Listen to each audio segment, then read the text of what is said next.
Hello అండి, welcome back to వివాన్స్ world. నేను మీషోలో తీసుకున్న ఒక లంచ్ బాక్స్ అండి ఇది. సో మా పిల్లలకి ఇప్పటి వరకు ప్లాస్టిక్ యూజ్ చేసాము. సో ప్లాస్టిక్ యూజ్ చేయకూడదని తెలిసినాక స్టీల్ బాక్స్ ఆర్డర్ ఇచ్చానండి.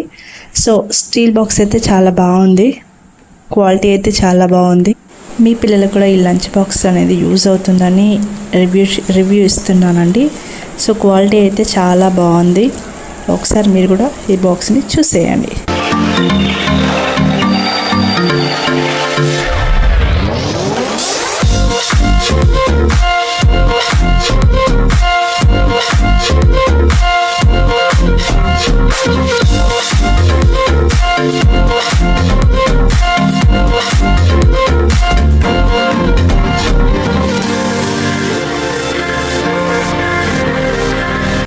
Thank you for watching. Please subscribe.